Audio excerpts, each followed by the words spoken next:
Praise the Lord. आप सबों को प्रभु यीशु मसीह के नाम से प्रेमी सलाम और जय मसीह की। आज हमारे लिए एक अद्भुत और आनंद और खुशी की बात है और बहुत ही सुनहरी बात है कि हम पवित्र शास्त्र से यूसुफ के जीवन से हम कुछ बातें सीखेंगे, जिसकी मंगनी मरियम के साथ हो चुकी थी। और यूसुफ के जीवन से सीखने से पहले हम मत्ती रचित सुसमाचार पहला अध्याय 18 से 25वीं आयत तक हम पढ़ेंगे। मत्ती रचित सुसमाचार पहला अध्याय 18वीं आयत से 25वीं आयत तक। यीशु मसीह का जन्म इस प्रकार से हुआ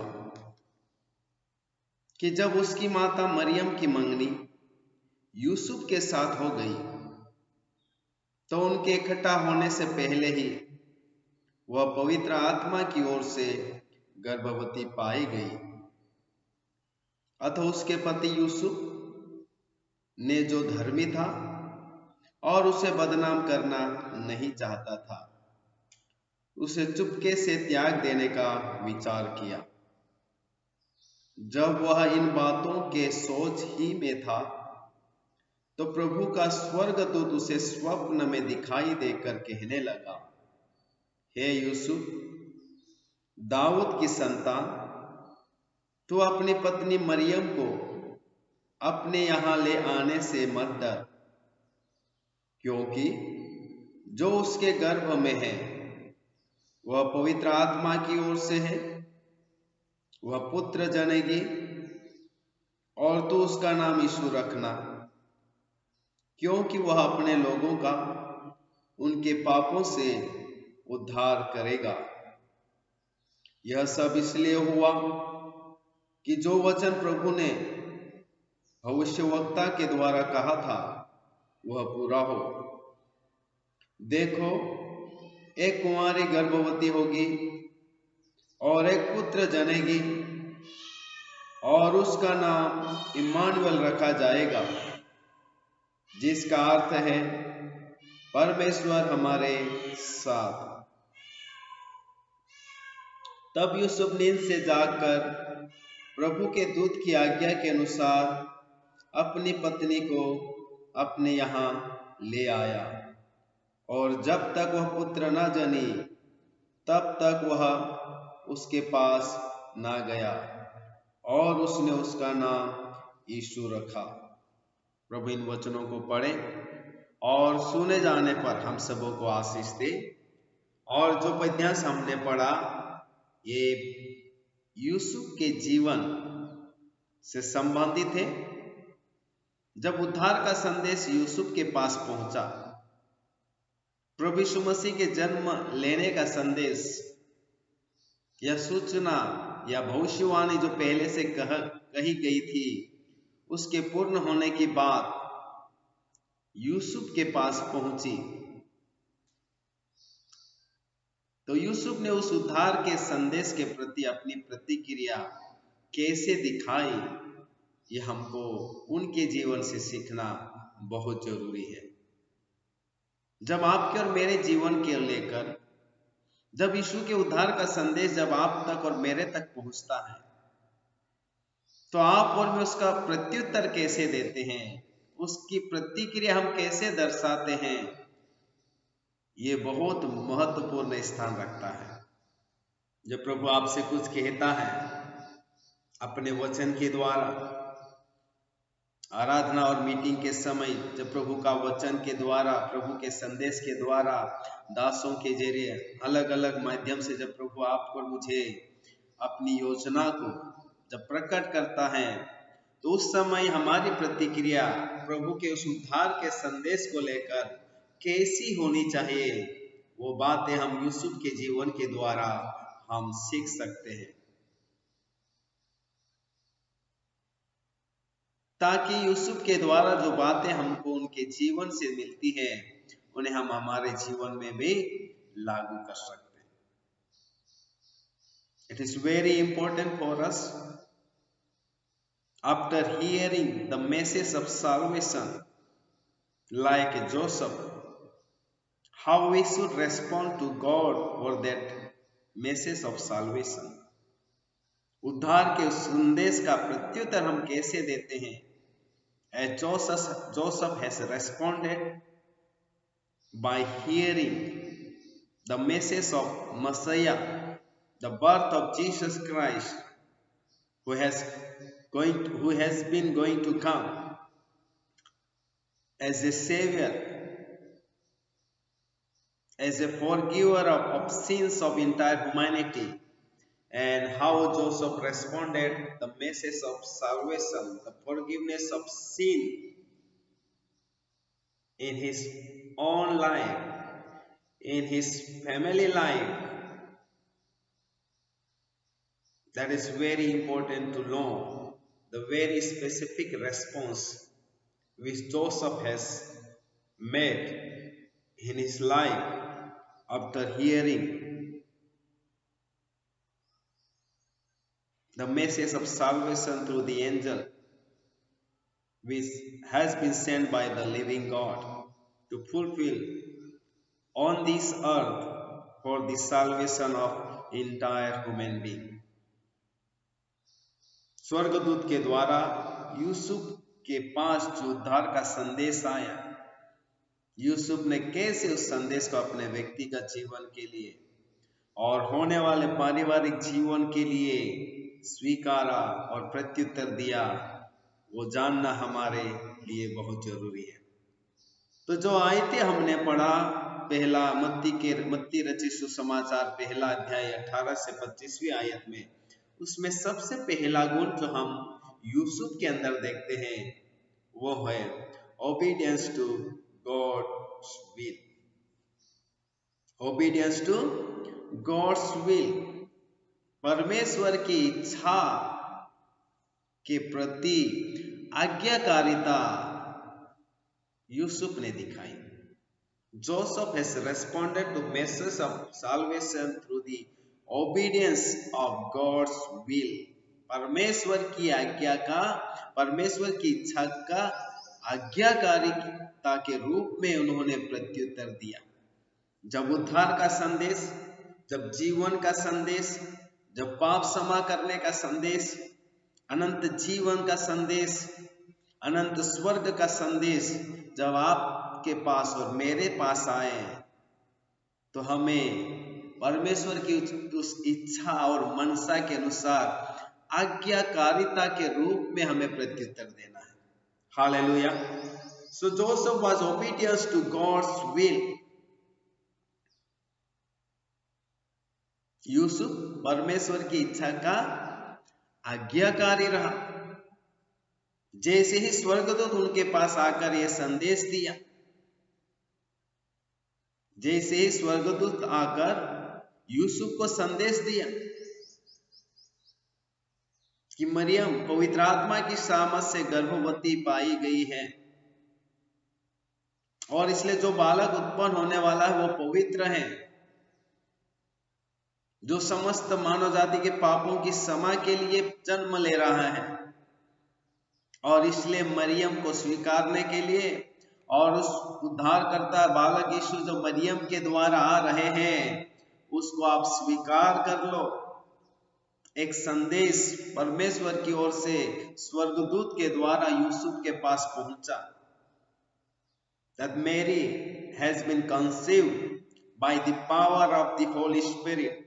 The child which is going to be born, he is a savior and will save the people from their sins, and therefore accept her and accept the savior, one who is going to be take birth. Yusuf स्वर्गदूत की इस बात को सुनकर परमेश्वर की इच्छा को अपने दिल से, संपूर्ण मन से, संपूर्ण तन से आज्ञाकारिता के रूप में उन्हें स्वीकारा और उसके अनुसार मरियम को अपनी पत्नी के रूप में स्वीकार करने के लिए तैयार हो गया। भले समाज इसके बारे में कुछ भी बोले, भले समाज उसकी गर्भवती होने के बारे में कितनी भी भला बुरा अफवाह फैलाए, कुछ भी बोले, लेकिन वो समाज की परवाह नहीं किया। लोग क्या बोलेंगे, क्या सोचेंगे, क्या विचार करेंगे, जो भी बोले लोगों को बोलने दूंगा, लेकिन परमेश्वर की इच्छा का मैं आज्ञाकारी हूंगा। इसलिए स्वर्गदूत के संदेश को सुनते ही यूसुफ नींद से जाग उठकर मरियम को अपने पास ले आता है, मरियम को अपनी पत्नी के रूप में स्वीकार कर लेता है। So he was obedience to God's will. He accepted Mary as his wife. He was obedience to the message of salvation that has come to him from God through the angels. परमेश्वर के द्वारा स्वर्गदूत के जरिए जो संदेश उसके पास आया, उस संदेश को, उस मनसा को, परमेश्वर की उस इच्छा के प्रति वो आज्ञाकारी रहा। आपको और मुझे मसीही जीवन में हमेशा जब भी प्रभु की बात आपके पास और मेरे पास पहुंचती है, तो यूसुफ की तरह आज्ञाकारिता के साथ उसकी इच्छा के प्रति अपने आप को हामी भरना है, अपने आप को स्वीकार करना है कि प्रभु मेरी नहीं आपकी इच्छा पूरी हो। जैसे मरियम भी जब ये संदेश उसके पास पहुंचा, वो भी यही बोलती कि परमेश्वर की इच्छा मेरे जीवन में पूरी हो। प्रभु यीशु मसीह भी अपने पूरे जीवन काल में यही बोले, गेत्सेमनी बाग में भी यही बोले कि पिता मेरी नहीं आपकी इच्छा पूरी हो। प्रभु यीशु मसीह अक्सर अपने चेलों से कहते थे, मैं इस धरती पर अपनी इच्छा पूरी करने के लिए नहीं, लेकिन परमेश्वर की पिता की इच्छा को पूरी करने के लिए आया, और मेरा भूख और मेरी रोटी यही है कि मैं मेरे भेजने वाले की इच्छा पूरी करूं। आपको और मुझे इस धरा पर रहते रहते हमारे जीवन के आखिरी सांस तक हमारे स्वर्गीय पिता की इच्छा को पूरी करते रहना होगा। दूसरी बात जो यूसुफ के जीवन में हम देखते हैं वो है फेथफुलनेस, विश्वास योग्यता। फेथफुलनेस, यूसुफ उस संदेश को सुने जो परमेश्वर ने उनके लिए कहा, उन सब के प्रति उन्होंने विश्वास योग्यता दर्शाई। बाइबल में लिखा है, जो छोटे से छोटे में भी, छोटी सी छोटी बातों में भी, थोड़ी सी थोड़ी चीजों में भी विश्वास योग्य रहेगा, उसे बड़ी बड़ी बातों में भी, बड़ी बड़ी चीजों के ऊपर भी अधिकारी ठहरा दिया जाएगा। वो बड़ी बातों में भी विश्वास योग्य ठहरेगा। और इसलिए दूसरा गुण जो यूसुफ के जीवन से हमको देखते हैं, the second character that we see, the response which Joseph has made towards the message of salvation is his faithfulness. परमेश्वर की इस बात के प्रति विश्वास योग्यता दर्शाई।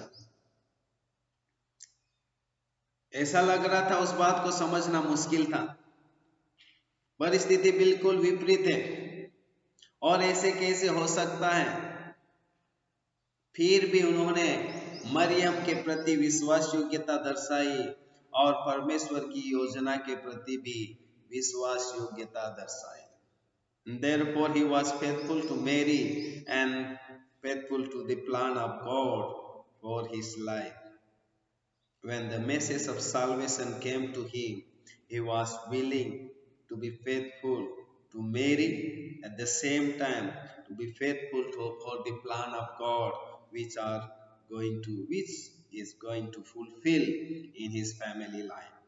तो यूसुफ विश्वास योग्यता को दर्शाता है। वो वफादार निकला, वो विश्वास योग्य ठहरा और परमेश्वर की बात को मानकर उसके अनुसार करने के लिए वो वफादारी दिखाई। आज आपको और मुझे विश्वास योग्यता दर्शानी पड़ेगी। जब भी परमेश्वर की योजना आपके और मेरे जीवन में, परिवार में, हमारी मंडली में जब तुम होकर आती है, तो आपको और मुझे परमेश्वर की इस योजना के प्रति विश्वास योग्यता दर्शानी होगी। बाइबल में लिखा है यूसुफ जो पुराने नियम का है, याकूब का 11वां बेटा, वहां लिखा है वो पोतीफर के हर एक घराने के ऊपर विश्वास योग्य था। जेल के अंदर वो विश्वास योग्य था, अपने खुद के परिवार में वो विश्वास योग्य था, और जब फिरौन राजा उसे मिस्र देश का मंत्री प्रधानमंत्री बना दिया, उसमें भी वो विश्वास योग्य ठहरा। तो यूसुफ परमेश्वर की उद्धार की इस योजना को जब जानता है, उस तक पहुंचाई गई, तो उस काम में वो विश्वास योग्य ठहरा। मरियम के प्रति विश्वास योग्य, और परमेश्वर की योजना जो उसे सुनाई गई, परमेश्वर की जो मर्जी जो उसे बताई गई, उसमें भी वो विश्वास योग्य ठहरा। आज आपको और मुझे परमेश्वर की योजना जो आपके और मेरे लिए है, हमारे परिवार के लिए है, कलीसिया के लिए है, सेवा से संबंधित है, सब बातों में आपको और मुझे विश्वास योग्यता को दर्शाना जरूरी है। In everything, in the plan of God, in regard to personal life, in regard to family life, in regard to ministry life, in regard to church ministry, in regard to social life, when it comes to the plan of God, accepting his plan and to be faithful in everything, सब बातों में हमको विश्वास योग्यता को दर्शाना बहुत जरूरी है। ये दूसरा गुण हम यूसुफ के जीवन से इन पद्यांशों के द्वारा देख सकते हैं। तीसरा गुण जो हम यूसुफ के जीवन से देखते हैं वो है गॉड्स, तीसरा गुण trust in God's providence. Trust in God's providence, परमेश्वर के उपाय पर पूर्ण भरोसा रखना। किसके ऊपर? परमेश्वर ने जो उपाय किया है, परमेश्वर ने जो व्यवस्था की है, परमेश्वर ने जो प्रदान किया है,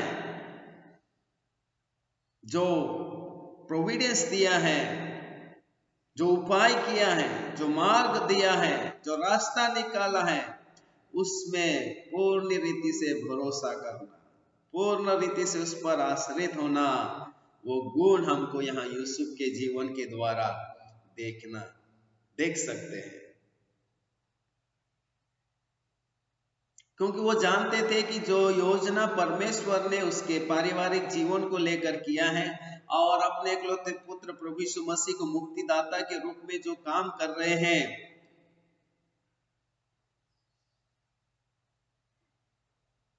वो हर परिस्थिति में वो पूर्ण कर सकते हैं। परिस्थिति कैसे भी विपरीत हो, माहौल कैसे भी विपरीत हो, हर प्रकार की चुनौतियां कितनी भी बड़ी है, लेकिन प्रभु को मालूम था, किसको? प्रभु को मालूम था, और यूसुफ को भी मालूम था कि परमेश्वर जो योजना उनके जीवन के द्वारा, मरियम के द्वारा और उनके पारिवारिक जीवन के द्वारा जो योजना मानव जाति के उद्धार के लिए कर रहे हैं, उन्हें उन बातों पर पूरी रीति से पूर्ण भरोसा था। इसलिए यहाँ लिखा है trust in God's providence. Yusuf परमेश्वर के द्वारा जो उद्धार को लेकर उपाय किया जा रहा है, उसमें पूरी रीति से, आत्म रीति से, संपूर्ण मन से, संपूर्ण प्राण से वो भरोसा करते थे। आज जब प्रभु आपके और मेरे जीवन के द्वारा, पारिवारिक जीवन के द्वारा, कलीसियाई जीवन के द्वारा, सेवकाई के जीवन के द्वारा जो योजनाएं आपके और मेरे लिए रखता है, उन सारी योजनाओं में हमको पूर्ण रीति से भरोसा करना बहुत जरूरी है। हालेलुया। परमेश्वर पर भरोसा करेंगे तो परमेश्वर की योजना कभी असफल नहीं होगी। परमेश्वर की योजना निरंतर पूर्णता के रूप में पूर्ण होगी।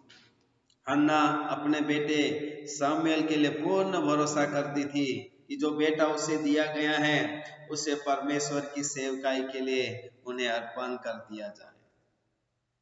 और इसलिए हमको परमेश्वर की जो योजना है, परमेश्वर ने जो उपाय किया है, परमेश्वर ने हमारे लिए जो रास्ता खुला है, उन सारी सहूलियतों पर, उन सारी योजनाओं पर आप पर मुझे भरोसा होना चाहिए। परिस्थितियां कैसी भी विपरीत क्यों ना हो, लेकिन प्रभु उस काम को पूरा करेगा। परमेश्वर अपने उद्देश्य को पूरा करेगा। Even though situation may be very hard, everything may be very difficult, but we know that when the God has planned, nothing can stop. Nothing can be impossible for God. Everything is possible for our living God. परमेश्वर के लिए कोई भी असंभव नहीं है। विपरीत परिस्थितियां भी होगी, असंभव लगता है हमारे मानवीय दृष्टिकोण में, तो भी वो उसे सफल करेगा। उसके लिए आपको और मुझे भरोसा रखना होगा। हालेलुया। चौथी बात यहाँ पर हम यूसुफ के जीवन के द्वारा उसका चौथा गुण हम यूसुफ के जीवन से देखते हैं, वह है रेस्पॉन्सिबिलिटी। जिम्मेदारी को निभाने के लिए वो तैयार हो गए। बाइबल में सबसे बहुत बड़ी सुंदर बात जो दिखाई देती है वो है कि जिसे भी परमेश्वर अपने काम के लिए, अपनी योजना के लिए चुनता है, उनके जीवन में जिम्मेदारी युक्त स्वभाव चाहता है। आदम और हवा को परमेश्वर ने अदन की वाटिका में बहुत बड़ी जिम्मेदारी दिया था, बहुत सारा काम उनको सौंपा था, लेकिन उस काम में वो वफादार नहीं निकले, जिम्मेदार पूर्ण रीति से उसे निभा नहीं पाए। यूसुफ को पोतीफर के यहाँ जिम्मेदारी मिली थी, उसने उसे बहुत ईमानदारी से निभाई। यूसुफ जो अपने घर के अंदर पिता ने जो जिम्मेदारी सौंपी थी, उसे ईमानदारी से निभाया। यूसुफ को राजा ने जो जिम्मेदारी दिया था मिस्र देश में, उस जिम्मेदारी को ईमानदारी से निभाया। तो जिम्मेदारी निभाने के लिए यूसुफ यहाँ पर तैयार हो जाते हैं।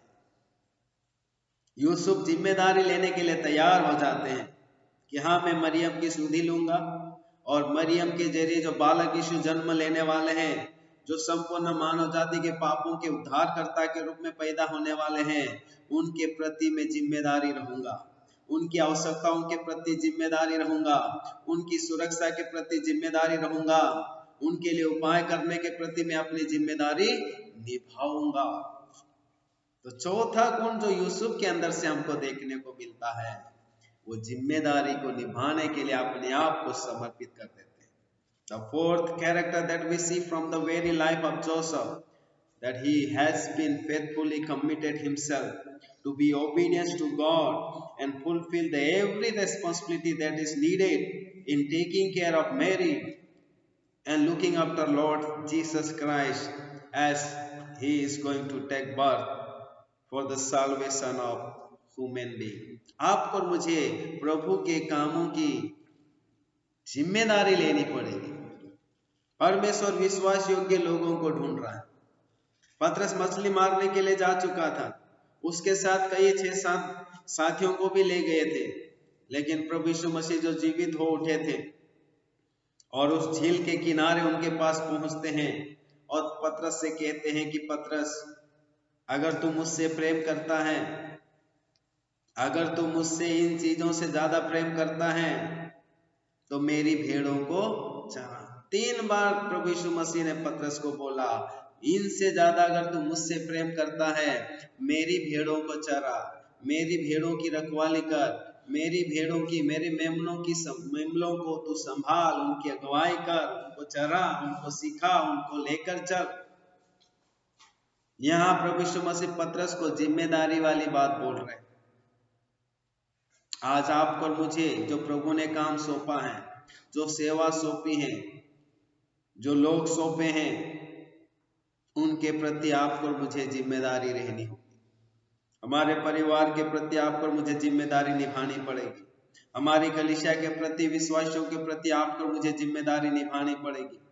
और सुसमाचार सेवकाई के प्रति आपको और मुझे जिम्मेदारी निभानी पड़ेगी। और सेवक होने के नाते नई नई जगह पर कलीसियाओं की स्थापना करना, अगुओं को तैयार करना, वचन की शिक्षा देना और विश्वासियों को सही दिशा में निर्देश देकर आगे बढ़ाने के लिए ये जिम्मेदारी आपको और मुझे निभानी पड़ेगी। यही गुण हम यूसुफ के जीवन के द्वारा देख सकते हैं। वो मरियम की प्रति जिम्मेदारी निभाने के लिए तैयार हो गए। यीशु प्रभु को जो बालक के रूप में जन्म लेते हैं, उनके प्रति जिम्मेदारी निभाने के लिए, उनकी सुरक्षा करने के लिए, उनकी अगुवाई करने के लिए और उनके लिए हर प्रकार से उपाय करने के लिए भी वो तैयार हो गए। We need to be responsible in the mission of God, in the work of God, in the plan of living God. परमेश्वर की योजना में आपको और मुझे जिम्मेदार युक्त रहना होगा, तब जाके आप और मैं परमेश्वर के उत्तम सेवक के रूप में, उत्तम विश्वासी के रूप में, उत्तम अगुवे के रूप में और सच्चे मसीह के रूप में हम गिने जाएंगे। और पांचवा गुण जो हम यूसुफ के इस पद्यांश से सीख सकते हैं, humility. The fifth things we can learn from the life of Joseph is humility. उसकी नम्रता। प्रभु यीशु मसीह अक्सर चेलों को कहते थे, जो बड़ा होना चाहता है वो तुम्हारे में से सबसे छोटा बने। जो बड़ा होना चाहता है वो सबका सेवक बने, दास बने। और एक बार बच्चे को सामने लाकर खड़े कर देते हैं, अगर तुम बड़ा होना चाहता है, अगर तुम बड़े होना चाहते हैं तो इस बच्चे जैसे बनो, क्योंकि स्वर्ग का राज्य ऐसे ही बच्चों का है। तो आपको और मुझे नम्र बनने की जरूरत है। जब परमेश्वर की बात आती है, जब उसकी योजना हमारे सामने प्रकट की जाती है, जब उसके उद्देश्यों को हमारे सामने परमेश्वर रखता है, कलीसिया की सेवकाई की करने के लिए, विश्वासियों की अगुवाई करने के लिए, विश्वासियों को सिखाने के लिए, विश्वासियों के लिए नमूना बनने के लिए, तो आपको और मुझे नम्र बनना होगा। इसलिए फिलिप्पी की पत्री 2 अध्याय में लिखा है कि जैसे मसीह यीशु का स्वभाव था वैसा ही तुम्हारा भी स्वभाव हो। इतना ही नहीं, आगे लिखा है कि जैसे यीशु मसीह परमेश्वर के स्वभाव में होकर भी अपने आप को इतना शून्य कर दिया कि अपने आप को परमेश्वर के तुल्य होने को नहीं समझा, और यहाँ तक आज्ञाकारी रहा कि मृत्यु को भी सह लिया। नम्रता। हमको हमारे जीवन में ह्यूमिलिटी रखना जरूरी है।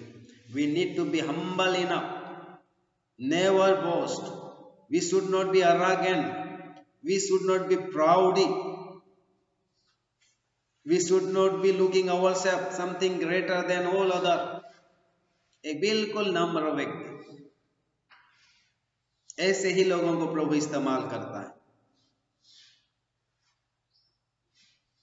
यूहन्ना बपतिस्मा दाता के चेले जब आकर उनको बोलते हैं कि प्रभु यीशु मसीह तो और बहुतों को शिष्य बनाते हैं, बपतिस्मा देते हैं, तो इस बात के आखिरी में यूहन्ना बपतिस्मा दाता कहते हैं, वो बड़े और मैं घटू, वो बड़े और मैं घटू। प्रेरित पौलुस विश्वासियों को कहते हैं, अपने से दूसरों को अच्छा समझो, count others better than us, दूसरे को अपने से उत्तम समझो। उसको बोलते हैं ह्यूमिलिटी, उसको बोलते हैं नम्रता। तू बड़े और मैं घटू। सेवक होने के नाते ये नम्रता का स्वभाव आपके और मेरे अंदर बहुत जरूरी है। अपने से ज्यादा दूसरे सेवकों को ज्यादा कीमती समझो, अपने से बढ़कर दूसरे सेवकों को अच्छा समझो, अच्छा समझना चाहे। अगर अच्छा समझ रहे हैं तो उसको बोलते हैं नम्रता का स्वभाव। ये character of humility is very essential for the fulfilling the plan and the purposes and the mission of God through our life, through our family and through our church and through our believers community. परमेश्वर की योजना को पूरा करना हो, व्यक्तिगत जीवन में नम्रता चाहिए, पारिवारिक जीवन में नम्रता चाहिए, सेवकाई के जीवन में नम्रता चाहिए, हर क्षेत्र में, सामाजिक जीवन में हमको ह्यूमिलिटी चाहिए। We cannot boast ourselves higher than anybody else. We need to be humble enough like Lord Jesus Christ. पौलुस बोलता है, पापियों में सबसे बड़ा पापी मैं हूं, पापियों में सबसे बड़ा पापी मैं हूं, और प्रेतों में भी सबसे छोटा मैं हूं। यहाँ हम पौलुस की नम्रता को देखते हैं और उसको प्रभु अद्भुत रीति से इस्तेमाल करते हैं। तो जोसेफ बहुत ही नम्र स्वभाव के साथ परमेश्वर की इस मर्जी को मानने के लिए तैयार हो गया, मरियम को लाने के लिए तैयार हो गया। परमेश्वर की योजना को अपने पारिवारिक जीवन में परिस्थितियां विपरीत दिखती है, चुनौती दिखती है और समाज उसे स्वीकार नहीं करेगा, लेकिन वो उसे स्वीकार करने के लिए तैयार हो गया। परमेश्वर की योजना के प्रति आज्ञाकारी हो गया कि प्रभु तेरी मर्जी मेरे पारिवारिक जीवन के द्वारा पूर्ण हो। ये है यूसुफ की ह्यूमिलिटी, नम्रता का स्वभाव। प्रभु की सेवा में आने वालों को नम्र व्यक्ति के रूप में, नम्र सेवक के रूप में, नम्र अगुवे के रूप में, एक नम्र व्यक्ति के रूप में उभर कर आना होगा।